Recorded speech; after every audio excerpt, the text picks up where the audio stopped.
Today is the new day. Mais ça caille. Bonjour à tous, j'espère que le week-end a été bon. On entame cette deuxième semaine de confinement. Alors avant de vous parler de l'exercice de l'entraînement du jour, un petit rappel. En cette période un peu particulière là, vous n'êtes jamais complètement à 100%. Donc on reste à bouger, on reste actif.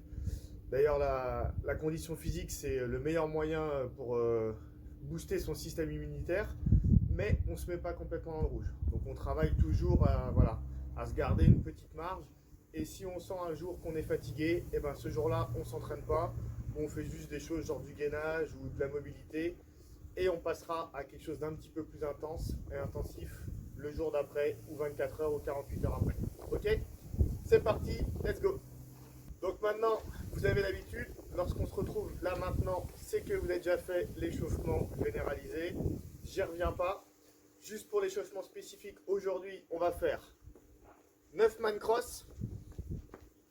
On va faire 5 squats. Et on va faire 4 dynamiques planches.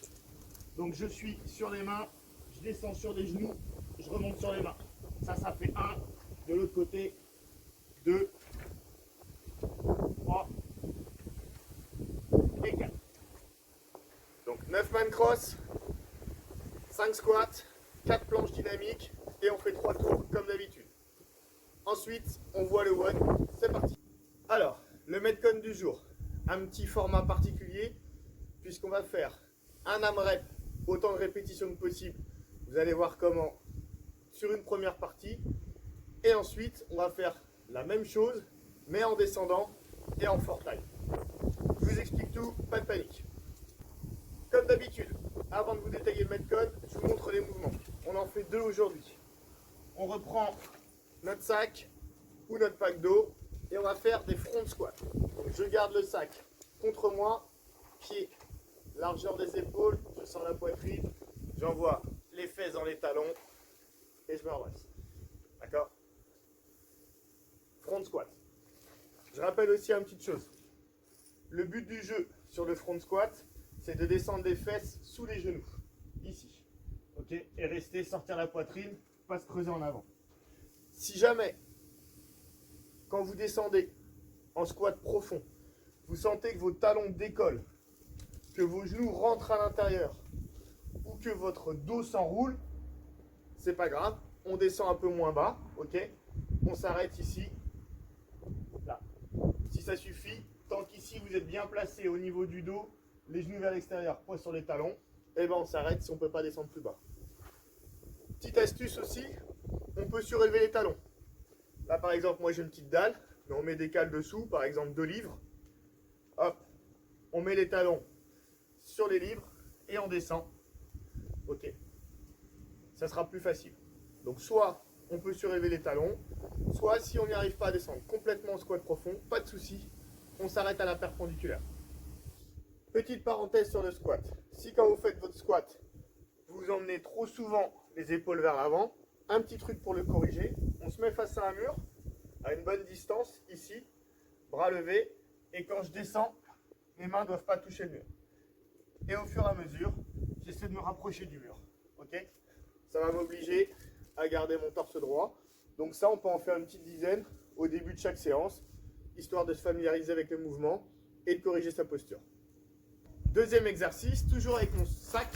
Cette fois-ci, je vais faire des push press. Donc je garde le sac devant moi, je fléchis très légèrement les jambes, juste l'articulation des genoux là pour prendre de l'élan, et je pousse avec les jambes, je poursuis avec les bras. D'accord ?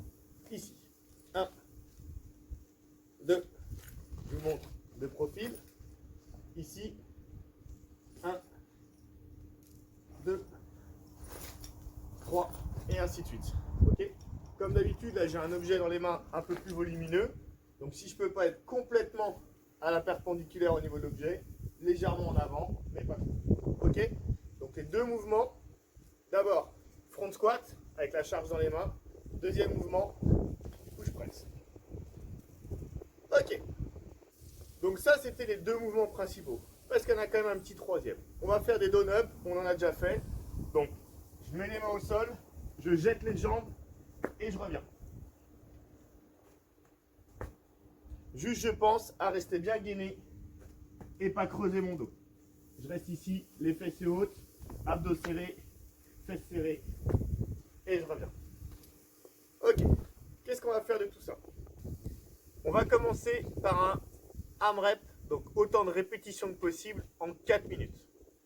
Vous avez d'abord à faire 4 tours de 10 front squats et 10 push press. Donc je fais mes 10 front squats, 10 push press, d'accord? Je recommence, 10 front squats, 10 push press, je fais ça 4 fois.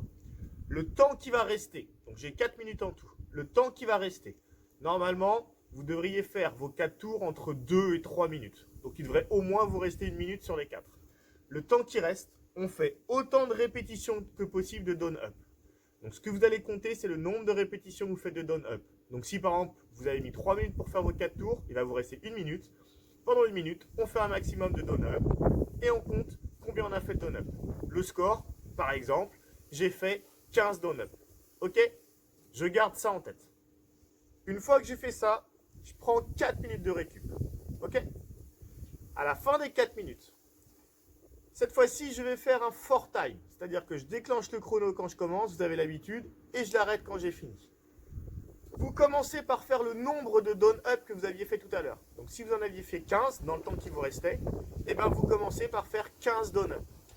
Quand vous avez fait votre nombre de down-up, vous faites 4 tours. Donc on recommence ce qu'on avait fait tout à l'heure, de 10 front squats et de 10 push press. Cette fois-ci, c'est en fort time. Donc vous arrêtez le chrono quand vous avez fini votre dernier push press du 4e tour. Et on va essayer de rester dans les 4 minutes comme la première fois. Ok? Donc on essaye d'être entre 4 minutes, 4 minutes 30, pas plus. Même normalement, peut-être que vous allez réussir à faire un petit peu moins de 4 minutes. Donc vous devriez être, je pense, entre 3 minutes 30 et 4 minutes 30 pour faire ce fort time là. C'est-à-dire ce que vous aviez fait tout à l'heure, mais à l'envers et sous un format fort time. C'est bon pour tout le monde? Eh bien, il n'y a plus qu'à. Bonne séance.